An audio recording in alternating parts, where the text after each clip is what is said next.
An balima kunnafoni cakɛlaw bɔlɔlɔ matrafabaw n'o ye internet ye aw ni ɲantuma aw bisimila maliweb.net ka don kibaru kɛnɛ kan. Ala ko dugawu minɛ. Bɛn ala ko dugawu minɛ. Wallahi an bɛ san kalo fɔlɔ belebele kalo barikama b'a la dugawu bɛ minɛ nin kalo kɔnɔ kosɛbɛ. Dugawu min minɛ ka teli joona dugawu fila ye nin o dugawu fila n b'a dɔn. N b'a dɔn dugawu fɔlɔfɔlɔ i k'a dɔn nin kalo nin kɔni kɔnɔ. Bɛn o dugawu fɔlɔfɔlɔ yɛrɛ de i k'a dɔn wari ka se ka sɔrɔ ye. Kosɛbɛ n de kalan na kuranɛ la kojugu. Wari fitinin tɛ da belebele. Kuranɛ tɛ fɛn fitinin o. Kuranɛ tɛ fɛn fitinin di maa ma o. Bɛn ka dugawu filanan min sɔrɔ ka don kɔnɔ o de ye kɛnɛya ani bɛn ye. Kosɛbɛ. Bɛn ne kɔni b'a dɔn n'an y'an taala ko o fila nin saba nin dugawu fila kɛli nin kalo kɔnɔ. Komi i da filila ka saba fɔ an ka sabanan fara kan. O fara kan. O de ka dugawu kɛ yarabi ala ka hiji taga nɔgɔya an bɛɛ lajɛlen. Amina yarabi. Ka taa ɲɛ da ala ka so. Ala ko dugawu minɛ. Ka sitanɛ bu. Walahi. Ka taa kaburu nɔrɔma ninnu lajɛ. Walahi. Ala ko dugawu minɛ dɛ. Mina yarabi. Ala k'o kɛ. Ala k'o kɛ masa. Bɛn. Ne. Dugawu minɛ n'o jaabilen kɔ. Ayiwa. Ala ta ala fɛ. Ayiwa. Bɛn i k'a dɔn k'a fɔ an bɛ don gafe kɔnɔ. Kosɛbɛ kɛ. An na kun don. Bɛn ne ko jɔnniw taara i k'a dɔn sanga foli la dɛ. Délégation belebele fila. Mini. Et quand tu Kaolack ma Sénégal wa. 2 points. Une forte délégation ministérielle du Sénégal et du Mali a effectué ce lundi une visite à Kaolack au Sénégal pour présenter aux familles des victimes les condoléances les plus attristées des autorités des deux pays. Ni ngoni ngara nazarakan ko ale dalew yi ɲɔgɔn kan bɛngɛ ka sɔrɔ ni sira k'i nendo ala ka wala bamaangana ne dalen b'a la Adama Jalo b'a faamuya ka to ka bɔ Congo. Bino de kɛ o walasa ne bɛnkɛ Basiru Ture a n'a kɔrɔkɛ Mamadou Ture u k'a faamu n'u y'a faamu kana segin a la fiyewu ni balima fila nin Yakuba Jagabi n'a badenkɛ Bemba Jagabi u b'a faamuya a n'an denkɛ Abulaye Jagabi a bɛɛ lajɛlen bamanan Mali délégation belebele de wulila ka taa Kaolack Sénégal délégation belebele fana y'u kunbɛn ye maa minnu tora accident in na n'a kɛra ɲugu ni ɲaga belebele ye Kaolack n'an da ma fama a kuma ma yɔrɔ wɔlɔfɔ b'a ko Kaolack bamanan u taara Sangafo la ala ka hinɛw la wala nin kɛra wale ɲuman dɔn ye bɛn ka ɲana Mali jeti de ye nin fɔ Allah i b'a dɔn accident dɔ tun kɛra utikalo tile 15 tɛmɛnen Kaolack dugu kɔnɔ ye ni maa 4 tora la dɔw joginna ayiwa délégation ninnu wulila ka t'o de Sangafo la a ka kan ministre kunda dɛ Mali ani Sénégal bamanan u taar'u bɛɛ ka denbaya la kelen ka Sangafo kɛ banbaatɔw ye ni ka nɔgɔya da kɛ banabaatɔw ye Mali fan fɛ ani Sénégal fan fɛ kosɛbɛ o y'a jogo ye Mali gouvernement cɛ kuma belebele fila bamada olu bɔra ka taa transition président tɔgɔ la premier ministre tɔgɔ la o tuma ka taa yira Sénégal jamana ɲɛmaaw la k'u nana Sangafo la u dusu k'u tɔɔrɔlen Mali ni Sénégal balimamaw de o tilalen kɔfɛ u ye lettre furuko dɔ belebele dɔ don fɛn o bi faamu sa u y'o don u ka kumalasela n'u ka jeli b'a bolo Lora Zaki Kuyate ko k'o lase denbaya ma Kuyate tɛ Sénégal e bɛ Sénégal dɔn ka tɛmɛ ne kan Sénégal équipe nationale capitaine ye Kuyate de Sékou Kuyate ti jɔ ne ka dɔn na bamanan Kuyate an ka taa an ka côté marifa jeliba ye ka na dibi tɛna fɛn bɔ fɛn min su wari de don tɛ se ka fɛn bɔ la dusu tiɲɛnen jeli tɛ se ka dibi bon o yɛrɛ tɔgɔ tɛ yan sa une enveloppe symbolique des enveloppes symboliques ont été remises voilà ko lettre furuko dira fɛn b'a kɔnɔ o bɔra an ka ministre muso yɔrɔ n'o ye madame Dambele Madina Sissoko Mbafu ani Alamdu Iglesias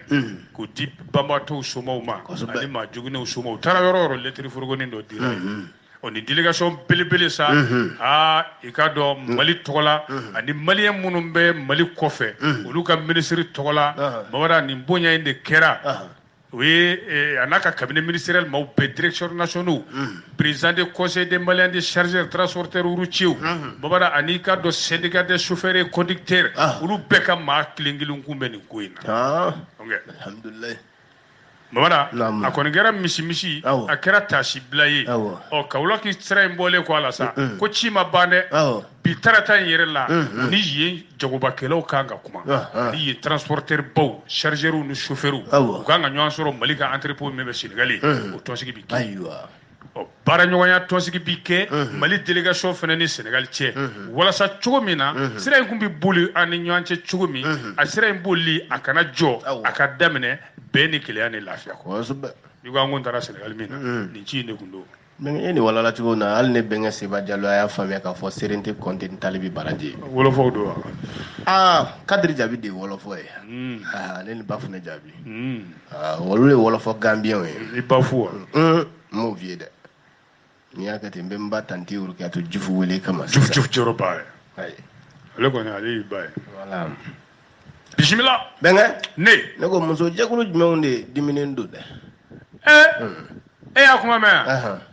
e kan tɛ secrétariat permanent de lutte contre la prolifération des armes légères wa deux points Nema Sagara est relevé au profit d'un proche de Malik Diaw mais i b'a yɔrɔ ni walawala bamanan ɲɔ ɲalen na n'o kɛra madame Keita n'o ye Buhari ka tata ye Tata Traoré a b'a faamuya ten ka to Lafiyabugu Faransi ye Babada n b'a walawala bamanankan na walasa Falajɛ Toro Falajɛ Papisi Kulubali Fatifal de a bɛ se k'a faamu cogo min n'a m'a faamu Papisi ba b'a ɲɛfɔ a b'a fɔ a ye Babada yɔrɔ cakɛda dɔ b'an fɛ yan min cɛsirilen don maramafɛn misɛnnin ninnu olu yeri-yerilen min bɛ jamana kɔnɔ k'u minɛ k'u kɛ ɲɔgɔn kan maaw kana dantɛmɛ wale kɛ n'a ye o cakɛda belebele in dɛ o ɲɛmaaya tun bɛ colonel major Nema Sagara de bolo o y'o de filɛ k'o de wuli ka bɔ a nɔ la ka Malik Diaw CNT président k'o ma sɔrɔ maa dɔ bila ye mais ni yɔrɔ ni walawala ka ɲaba le pays de ye nin fɔ walawala Babada ni non ni jɛn tɛ an tɛ bɛn nin kelen kan na colonel major Nema Sagara wulila semaine tɛmɛnen ka bɔ a ka jɔda in na n'o ye secrétaire permanent lutte contre la prolifération des armes légères u y'a nɔrɔbila kɛ jɔn ye conseil national maa don koyi conseil national de transition o maa don dɛ lieutenant colonel Adama Jara wa ko Malik Diaw masuruna maaba de don kunnafoni sɔrɔ bonda caman y'o o de la sa musokulu dɔw de wulila collectif des femmes contre la discrimination au Mali muso jɛkulu min sigilen bɛ ko siya woloma ka bɔ musow ni cɛw cɛ olu de wulila k'u ka dimi yira ko sabu ni min kɛlen filɛ nin k'a ti bɛn k'o kuma o b'a ɲini jamana ɲɛmaaw fɛ fanga ɲɛmaaw fɛ u ka se k'u ka décision in Babada muso ninnu diminenba de don nin ko la koyi u kɛlen ka nin muso ŋanaba in muso kisɛba in muso farin kɛlɛda la colonel major Nema Sagara k'o wuli ka bɔ a ka poste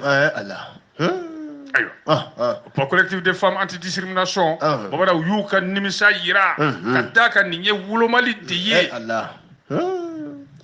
surtout ka ɲɛsin jɔnni ma an ka nin muso dankɔrɔba in colonel major Nema Sagara Babada k'o de wulilen filɛ ka bɔ a nɔ la ten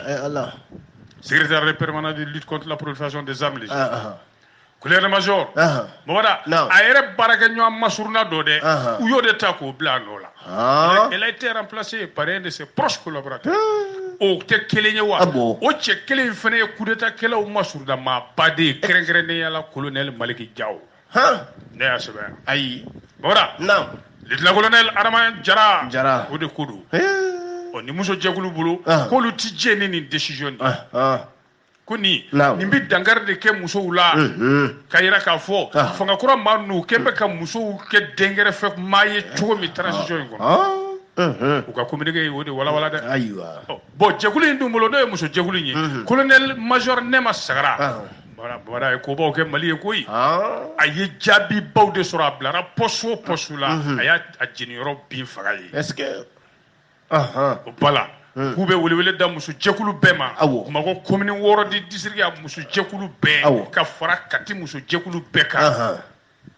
u ye kɛlɛ min wuli nin ye n'o de ye ka siya woloma bɔ musow ni cɛw cɛ baaradaw la min bɛ se min na u ka bila o la k'u k'u cɛsiri ko wa Nema tun bɛ yɔrɔ min kunna nin ye Babada a ye nin baaraba in kɛ ni nafolo fitinin ye un budget minable est-ce que bolo ko colonel major Nema Sagara Babada a ye baarabaw kɛ ka jaabibaw sɔrɔ yen ko k'o wuli nin cogo la ten collectif des femmes contre la discrimination au Mali u bɛ welewele da fasoden ɲumanya welewele dun Mali muso bɛɛ ma farafinna diɲɛ muso bɛɛ o tuma u ka fara ɲɔgɔn kan joona joona ka tɔn belebele dɔ sigi ni k'u ka nisɔngoya yira ko wa o ti mɛn dɛ o bɛ kɛ don nataw la ni Ala sɔnna o jɛkuluba in n'o ye mouvement belebele in ye sa olu de b'u kɔ da Nema Sagara wulili ko in na k'u b'a daminɛ ni nisɔngoya taama belebele fɔlɔ Assimi Goïta yɛrɛ juguya la fɔlɔ grande marche contre Assimi Goïta président de la transition ko sabu Assimi bɛ k'i tulo ci nin kuma kan musow tɔgɔla kuma k'i tulo ci a kan u ka communiqué o de fɔ dɛ ayiwa bon u ka kuma lasela n'o ye collectivité des femmes ninnu ye o tɛ madame Madina Kuyate ye wa ale ko k'a bɛ welewele da muso bɛɛ ye bɛɛ ka wuli ka nin ko in kɔn k'a fɔ k'a da kɛnɛ kan o tuma la u bɛna taama fo Kuluba palais da la ayiwa gundo jumɛn nana bɔ i ka dɔn lieutenant colonel Adama Jara in yɛrɛ kan sa k'i b'a dɔn k'a fɔ colonel Maliki Jaw k'ale de ye kamalen in banban ko ye lieutenant colonel Adama Jara kɔni ale de y'a banban k'a cogo ye secrétaire permanent de lutte contre la prolifération des armes légères k'a bila yen ne ma sara ko o gundo de bɔrɔtɔlen filɛ nin ye jɔnni fɛ madame Madina Kuyate a y'a fɔ yɔrɔ jumɛn Kassim Tarawele ka plateau kan wa a y'i banban mun kan fɛnɛ ko nin nomination in ka officier in bila Nema nɔ la Babada k'olu b'a ɲini jamana ɲɛmaaw fɛ u ka décision a décret u ka segin a kan k'a b'o ɲini u fɛ Bura Gindo ale ka fasiri don le pays a faamuna mais Sagara o tɛ bozo de ou bien kɔrɔbɔrɔ Sagara ye dɔgɔnɔ de c'est y'u fa ko ye u ka yafa ma i ma fara u ka yafa ma ne yɛrɛ kun ko bozo walima ko kɔrɔbɔrɔ ja ne y'a jɛ non i m'a jɛ tɛ dɛ i y'u fa de wallahi n'i ye jɔ Umar Ango i b'a ɲɛkɔrɔ Saudiya sa a bɛ tɛgɛ dɔ wuli ɲɛ kan f'i ɲɛkisɛ bɛ suran bisimila a ye Idrissa Degoga ka nin bɛ daba ko Sagara ye bozo ye ou bien kɔrɔbɔrɔ aw kana ɲini ka jamu dɔw ma bisimila ne kiri jara jɔn na dɛ Soumeylou Boué Maïga kiri jumɛn de jara la et quand un dossier relatif à l'achat de l'avion présidentiel et aux équipements militaires 2 points la Cour suprême blanchit Soumeylou Boué Maïga o y'a nanzarakan ye bɛnkɛ i b'a walawala bamanankan na n'o kɛra i ka dɔn ne di Umaru Kida ale ka se k'a faamuya ka fɔ Jɛnɛba ni Kamisa ye Babada naam avion sango mankan tun bɛ yen waati la hakili b'a la wa ani surasi minɛ san min kɛra f'a fɔra k'a sɔngɔw yɛlɛnna yɔrɔ an da ma faama kuma o tuma an ka jamana kiiriso bɛɛ la belebele kiiri suprême olu de filɛ ka Soumeylou Boué lajɛya 22 septembre de ye nin fɔ yɔrɔ affaire nin u kun y'a da de tɔntɔntɔn dati don a kuma la nka an ka kiiri minisiri kɔrɔ dɔ bɛ yen Maliki Kulubali ale de wulila ka yamaru di tuguni ko k'a dossier in dayɛlɛ marisi kalo tɛmɛnen in kɔrɔ ayiwa Cour suprême y'a dayɛlɛ ka tila k'a bila a nɔ la yen tɛku classé sans suite o kunnafoni de dira an ma jɔnni fɛ Boué yɛrɛ fɛ Soumeylou Boué Maïga yɔrɔ ministre de la défense kɔrɔ don ko in yɛrɛ bɛ kɛ waati min premier ministre kɔrɔ fana don dɛ Asma CFP président don a kɛra alamisa jɛmunkan na min bɛ kɛ Renouveau TV kan grand jury yɔrɔ an baarakɛɲɔgɔn dɔ de b'o kɛ o Umaru Baru Sidibe ayiwa kabini baro daminɛ a ye Boué gosi ni nin ɲininkali de ye fɔlɔ a ko cogo di Boué kɛlen ka ɲɛfɔli yɛrɛ kɛ ka kow bɛɛ lajɛlen da kɛnɛ kan Mali armée yɛrɛ tun bɛ cogo min 2013 a kɛlen ko k'o bɛɛ walawala tuma min na a ko nafoloko yuruguyurugu kelen t'a ko la ko ale hakili la sigilen don a ko la i ko tigatulu a nana mun fɔra o kan k'i b'a ye ko Cour suprême y'a ko bila ye yan k'a datugu ale ma nɔ minɛ ale ma wele a y'i bolo da disi la kali ale jɛlen don nin ko la i ko neige glace sanji in kɛ n b'a dɔn kɛ ko nin dabɔ kun tɛ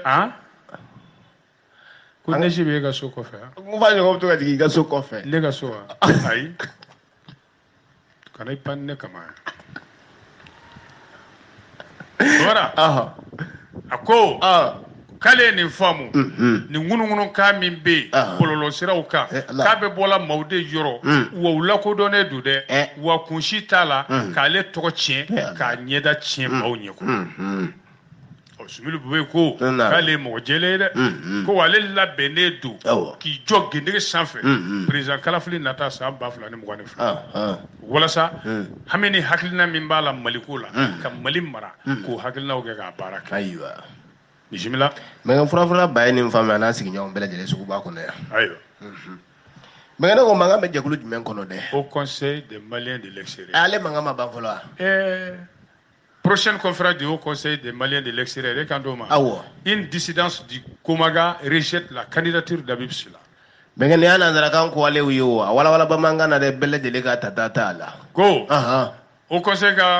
Au conseil des Maliens de l'extérieur, la conférence Bami Menake, au Komaga, au bolo farado bana Habib Silla ga cheboyama. Chuko di benga. Ina fiego Maliobi avocho. Wala. Il m'a fait pengue meren jawara ta fa. Voilà. Donc il a ati dogo kungele yere bossa conférence Bami Mena daire. Conférence nationale du Haut Conseil des Maliens de l'extérieur.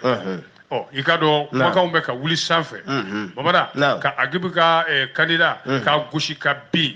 ka daka. Uyere nana minke folo. Mamada itike candidat ni ma sefa war million tansara. Ayo. Conseil dafale duye kado ma bi wolowula ni wolowula di. Onga nisogoya bora Gabon yan fanfé. Gabon mi yere na mse ga fo ko ye Habib Silla yere jaba la esa sabu ayi wati jange. Conseil des Maliens di Gabon Komaga. O bolo fara mi na nyemaya be ikado modu meren jawara bulu. Ulu ku ti jenaye. Ku ka tiɲɛw b'u bolo. Ayiwa. O sɛbɛn fasiri b'a ko n'i ye nin lamɛn Habib Silla ko a y'a ka sariya il a perdu tant la légalité que la légitimité pour diriger la grande organisation. I y'a faamu. Donc Habib Silla ko a ka jɛ ɲɛmɔgɔya a sariya banna a bolo a halalaya banna a bolo. Ko Habib tɛ se ka k'olu ka Komaga ka kuma kɛlɛ o conférence la o ayiwa ka d'a kan a remplacera ka ban Komaga ɲɛmaaya la a ka président dangan fɛ o ye jɔn ye Madu Mɛrɛn Jawara u bɛ mun fɔra o kan tugun k'u nana caution kɛ 10 millions ye k'o ye Habib Silla yɛrɛ ka hakilina fɔlen de ye walasa o se tɛ maa o maa ye sa yɔrɔ o n'i sen bɔ a la o tɛna jɔyɔrɔ ɲini o ko min ka jugu n'o bɛɛ de ye sa. Le président sortant n'o ye Habib Silla ye ko ani jɔyɔrɔ in man kan dɛ ka d'a kan a ye politique baara minnu ta ka IBK kɔkɔrɔma don kalafili la san 2018 k'o bɛɛ b'a nɔ bɔ dɛ o la sa maa minnu kɔni tugura Mamadu Mɛrɛn Jawara kɔ u nana pɔnti genge a tɔ la tuguni koyi o yɛrɛ k'a fɔ ko conférence 7nan n'o kan ka kɛ nin août kalo tile 27 tile 28 k'a bɛna kɛ katara min kɔnɔ hukumu min kɔnɔ k'a ka gɛlɛn dɛ ko sabu nafolo ko yɛrɛ b'a gɛlɛya fɔlɔ ani bɛn ni kelenya conseil 70 ni ɲɔgɔn cɛ o fanba de ko olu tɛ jɛ ni a ye wa o fanba de fɛnɛ m'u ka cotisation sara cotisation sarali ye wajibi ye tɔn kɔnɔ au conseil des Maliens de l'extérieur dɔrɔn bɛ t'u bolo k'an bɛ don min na ko bi ka ni labɛn ka ni ɲɔgɔnnajɛrɛ k'a labɛn sɛbɛn fasiba y'a fɔ cogo min na ko de y'a to o wajibilen don sisan ka geribuya de kɛ gouvernement kɔrɔ sa walasa gouvernement k'u dɛmɛ nafolo ko kadara kɔnɔ u bɛ se ka ni ɲɔgɔnnajɛrɛ in kɛ cogo sɛbɛn fasiri b'a ko k'an ye kunnafoniw sɔrɔ cogo min k'u ye demande u ye wari ɲini demande yɛrɛ kɛ ka ɲɛsin gouvernement ma ko gouvernement k'u dɛmɛ k'a ko financer i n'a fɔ fila minnu tɛmɛna gouvernement o financer o ko de b'a to Bamada kamalen yɛrɛ an bɛ don min na ko bi Habib Silla a t'a dɔn a bɛna a kunkolo yɛrɛ bila yɔrɔ min sa ko ɲɔgɔnnajɛrɛ in dun kan ka kɛ yanni tile damadɔni nafolo ko dɛsɛ bɛ yen ko ka taa maaw ka lempo wariw talen gouvernement k'o di aw ma aw ka taa nin ko labɛn ko min yɛrɛ ni a b'aw a ka tɔn yɛrɛ sariya sɔsɔ président Mamadu Mɛrɛn Jawara ko ten Bamada wariko gɛlɛya yɛrɛ fɛnɛ kɔfɛ dɛ Gabon tɔn min bɛ kɛ mun kan u ye tɔn sariya bɛɛ sɔsɔ Gabon Habib Silla n'a jɛɲɔgɔnw Bamada ko ils ont violé la procédure de lecture des textes de relecture des textes n'o tɛ u ka tɔn sariya article 21 na loi 038 du 5 août 2004 k'o b'a yira k'a fɔ jɛkulu o jɛkulu yɛlɛma tɛ se ka don i ka sariya statut règlement na abada Mamada n'i lakodɔnnen don jamana fɛ dɛ fo ka bila conseil des ministres de kɔrɔ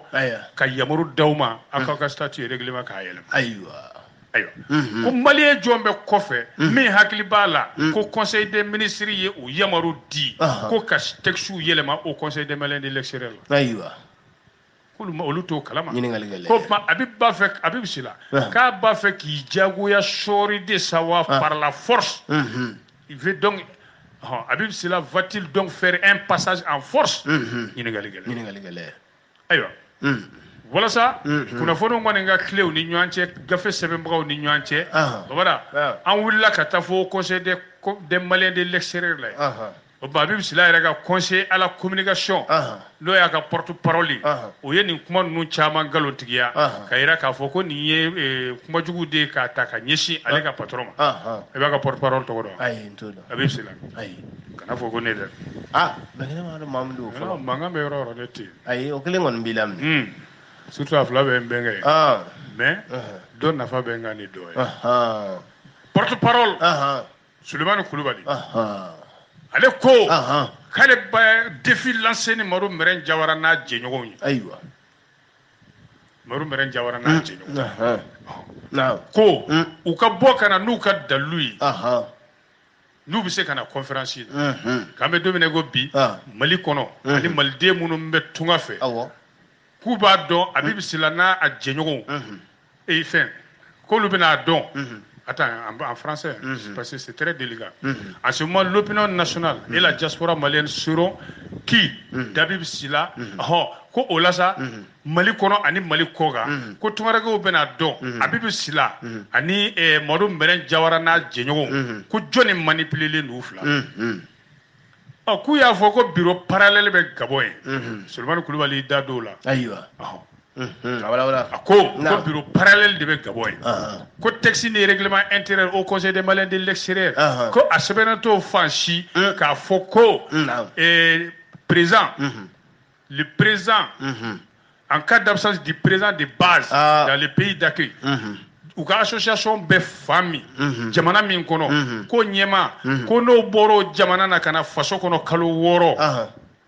ko o bora tonela aywa ko o sharia te texte règlement intérieur shi kono au conseil la ko yirale la bon ko abi norobla na ka président dangadi ko de sebene ko donc yoro min fora ni ko galodi président Habib Sila kale de be kumaga nyemaya la ko wa ka mandat bi banfo 2023 ku be ka meren hakli munumunu de Habib Sila jugu de be ka meren manipuler aywa aya yira fere ka foko conseil le conseil à la communication ay hakli sigi kuma do fo munun tara ton sigi na aywa wala lere terke chaman temena ka ta gabo lume babo tanu ani fofana ngoro gata gabon consulaire Togo consulaire Issou Koulibaly on lu taro de la ale ulu bla kana ku mandaté ske u temena lere u kumbe frontière la ya vonya douane mafia ya fo u lateme abe bagota fo mafu délégation mabe ambe bagota siri wage fo ouais voilà non porte-parole ni conseil à la communication a ko abe hakili sigidi mawma munu nana conférence kama anu baraka nyoko au conseil des maliens ko la bembe sabati ledu ka jonu kungoye war ko ta fanfe ani organisation ta fa ko bara be banedu awo ko fole ko fe ça ko al gouvernement yi ban yoro gouvernement so ka financer yino gouvernement au conseil financier yino est-ce que ko même le gouvernement yi ba ko o musaka o a conférence label musaka o ta charge là il n'a pas de là qu'à 2015 ko tout est OK aywa c'est même fazer ba ko quand dans ce ngala ko so ba ni min bora conférence na nyayi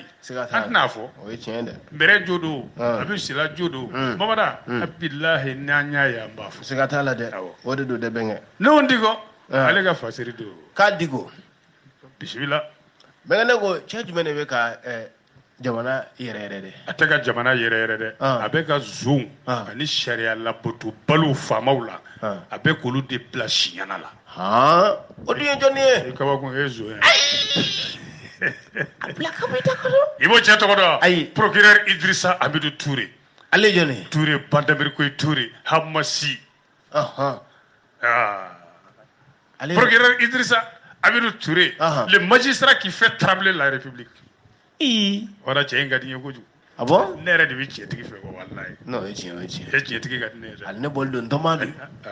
Nga bol don tomadu. Ouais, Amidou Amada ouais. Ya echi goju. Non, programme nunga teria mandine ko. Uti wardi boko ma. Ke olu ni pharmacie baragala. Ani banquier. Non. Ben ministre de la culture. Akaisa. Voilà. procureur min be ka jamana yɛrɛ bi ka zombaw ani fama sariya botu baw bila siɲana la ɲɛ kelen sinɔgɔ la il s'appelle Idrissa Amidou Touré Maliweb ka fasiri Idrissa Amidou Touré mabara ni magistrat tɔgɔ bɛ plimukalaw nu na bi Idrissa Amidou Touré ouais procureur de la République près du tribunal communical de Bamako mora ale ka kumakan ye min i b'a dɔn maa si tɛ sariya sanfɛ est-ce que yɔrɔ a kɛn bɛ ka an baarakɛɲɔgɔn min tun na Birama Touré ala bon an t'a fɔ ala ka hinɛ a la fɔlɔ dɛ a tun na de nin y'o san 5 ye mamadu a y'o dossier ta k'o yanga ka minɛli sɛbɛn da maaw kɔ kan minnu se ka kɛ bɛ minnu na o la ka jalatigiba dɔ minɛ k'o kɛ o la armée la o affaire la ko ni magistrat funɛngɛni mamadu i b'a sisanga dɔn a n'Asim bɛɛ sisanga kelen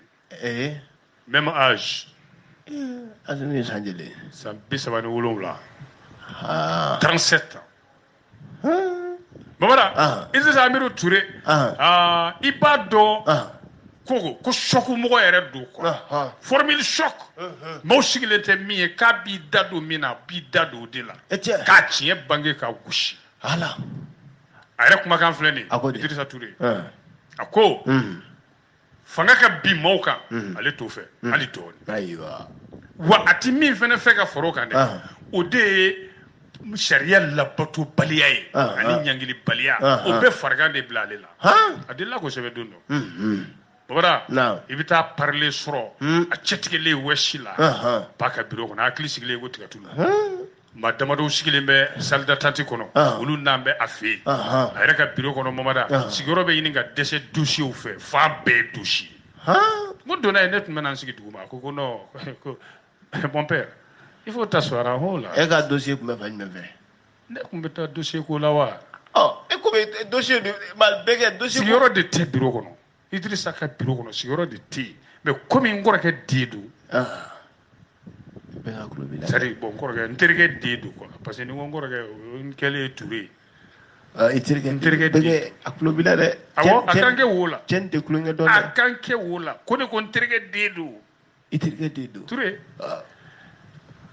n ko n'i ma enveloppe di n bɛ n sigi duguma yan sisan a y'a bolo don veste poche kɔnɔ o da magistrat tɛ wariba di mɔgɔ ma ne tun ka teriya la ale ni pharmacie Papa Touré kɔni ye wariba di ne ma Papa Touré e ko wariba di dɛ Papa Touré ta ye wajibi o b'an da dɔn ko b'a fɔ a muso yɛrɛ ko to ka di Laurent ye dɛ il faut lui faire un bon taux la dumuni ko kuma tɛ yan sa fɛngɛ wariko kuma de bɛ an bɛ wariko kuma de bɛ na ko dumuni Bamara ko wa kamalen bɛ fɛn min kala livre dun sariya bɛ livre minnu kɔnɔ yɔrɔ Faransi magistrat dɔ bɛ yen o ye kuma belebele dɔ fɔ ja cɛ in bɛ baara kɛla n'o de ko magistrat ɲɛnama yɛrɛ dɛ Bamara k'i tɛ baara kɛ i ko ka diya maaw ye dɛ ayi ko n'i y'i kojalen maaw ye dɔrɔn kiritigilama i bɛ nkalon kan n'i kogoyara jama ye dɛ i bɛ tiɲɛ kan magistrat jumɛn y'o fɔ un magistrat français de grande classe très instruit très élevé kɔrɔ n'a ma bɔ école kelen na yen dɛ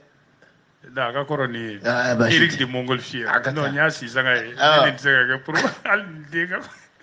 den filanan ka kɔrɔ bɔra i k'a dɔn ja o magistrat in de fɛnɛ ye Faransi faamaw yuguyugu ka to procureur la est-ce que o ɲɔgɔnna de filɛ an bolo tan dɛ ko olu ka baara tɛ k'u yɛrɛ kodiya maa ye dɛ n'a ka di olu ko ka goya i ye mais sariya bi boli i kan de n'i y'a sɔsɔ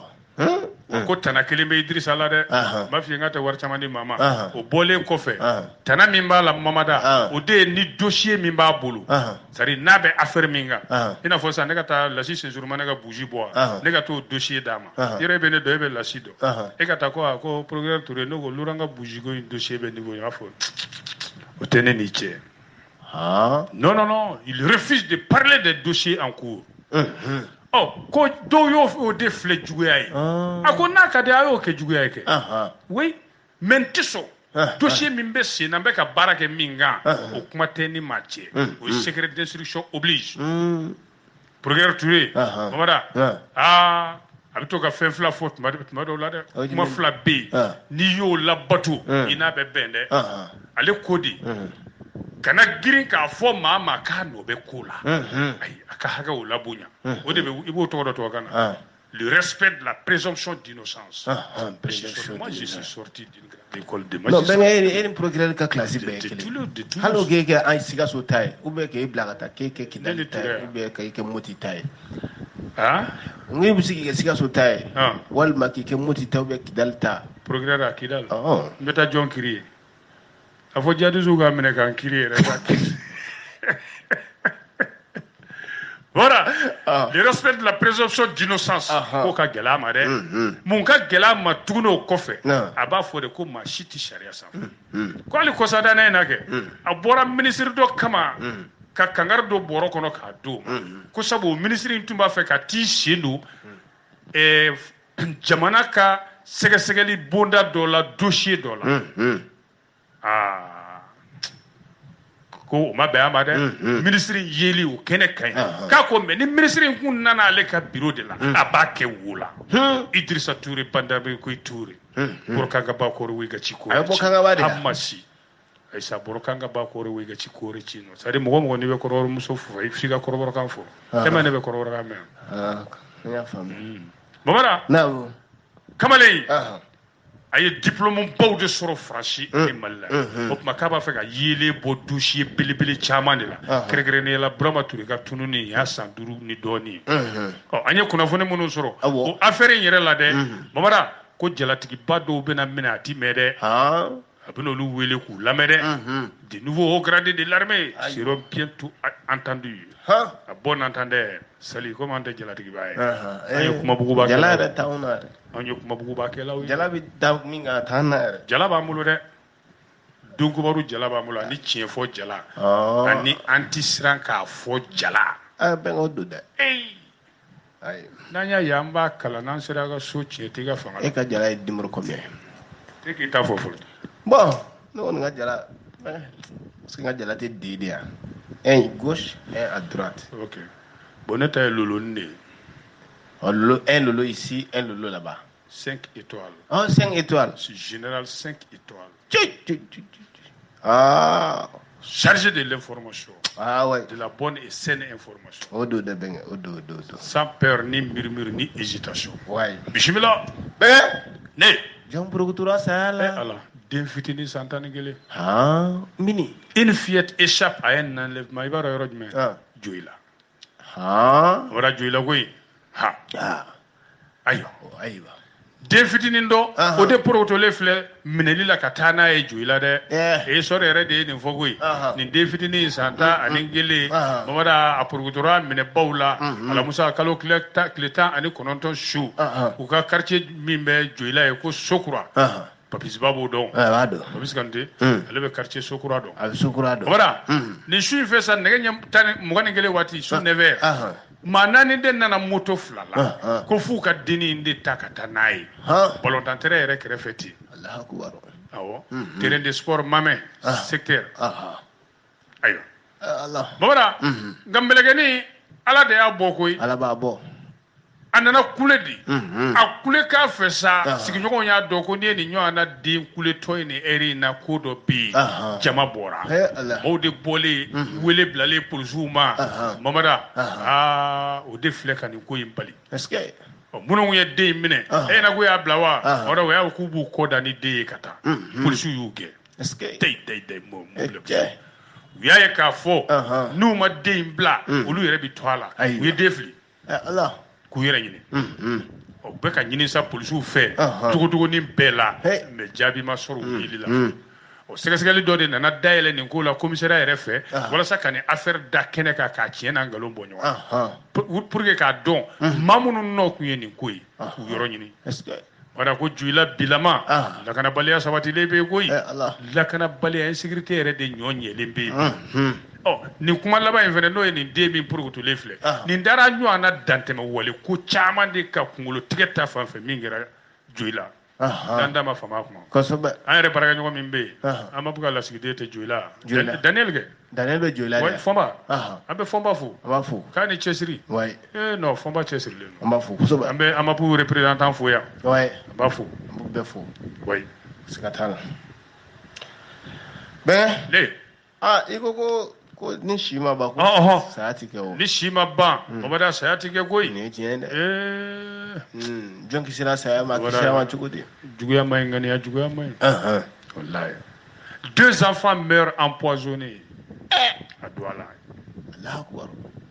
bɛnkɛ ka yɔrɔ ni wala n ka faamu ta mɛlɛkɛni fila de salen filɛ pɔsinɛ fɛ ka da sinamuso jugu ka baara kan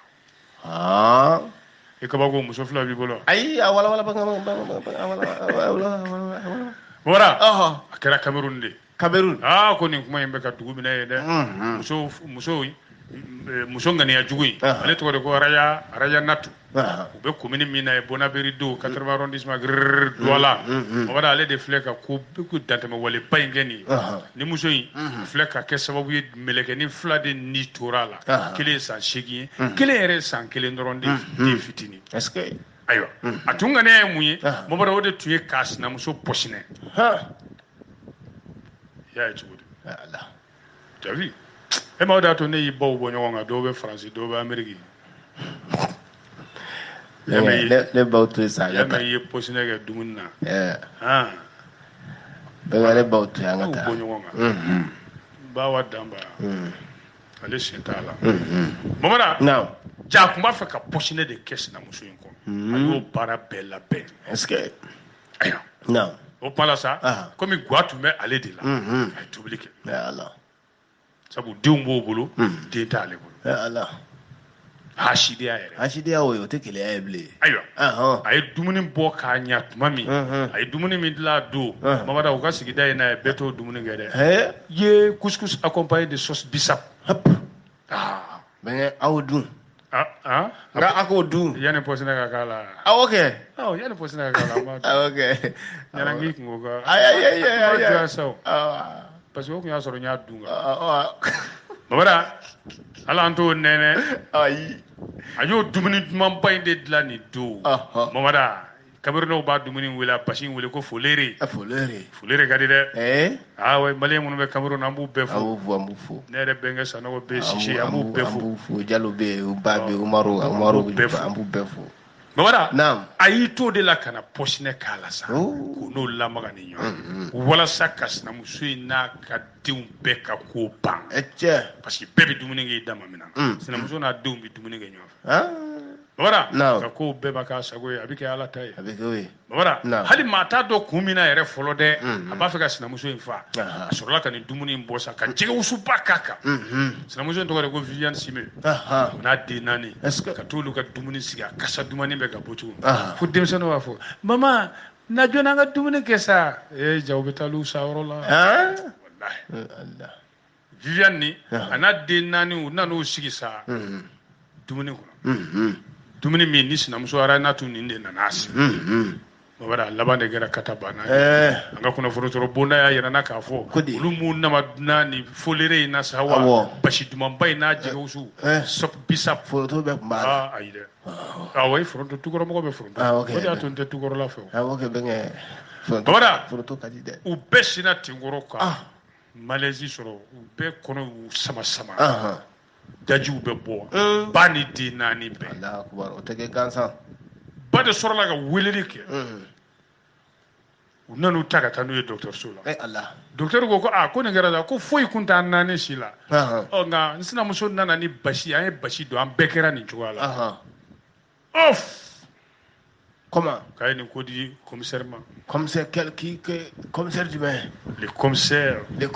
police de classe exceptionnelle de Douala un Camerounais Bɛnkɛ Badara Sadia Laurent Jacques non c'est Laurent Jacques Samuel Eto'o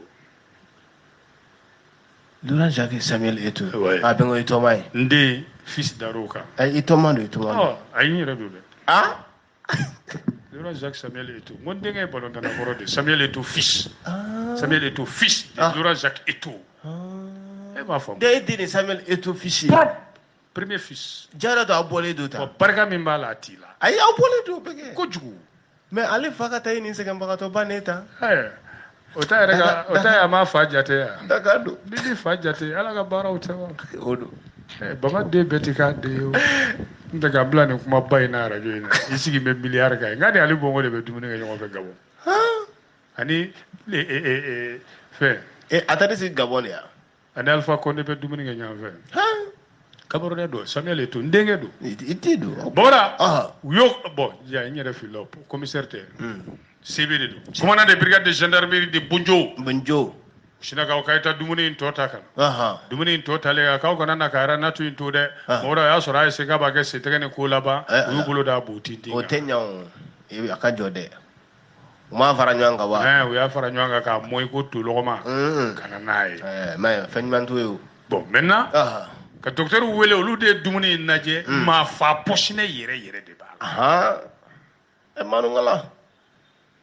commandant de brigade ko k'u kana ni dumuni in ye muso in ka dɔ dun ale yɛrɛ ɲɛna commandant ko yɔrɔ de kɛra kata banna a b'a dun dɛ bɛ kɛ k'a daba k'a dun ayi commandant tun t'a d'a ma o c'était pour que a yɛrɛ k'a dɔn a ye min k'a la ko bon n'i ko fɛn t'a la i yɛrɛ k'a dun a ɲɛna ou bien i ka tiɲɛ fɔ an ye o yɔrɔ de la i dabɔ fili kɔrɔ ala a ko di tiɲɛ na n kun b'a fɛ k'a sinamuso faga n ye pɔsinɛ de k'a la koyi a buteli ni yɛrɛ fililen bɛ n ka li jukɔrɔ awɔ n'u t'u porokotora na n b'a tɔ k'a la siɲɛ wɛrɛ tiɲɛ na n y'a kɛ koyi n y'a kɛ a y'a dafara a ka i dafara sisan di ma yɛlɛ nafolo bɛ sa ne ka ne dafara maa min ma bɔ n tɛ Camerounais arahimatu de ko don i ka ni de arahimatu e dɔ bɛ kɛ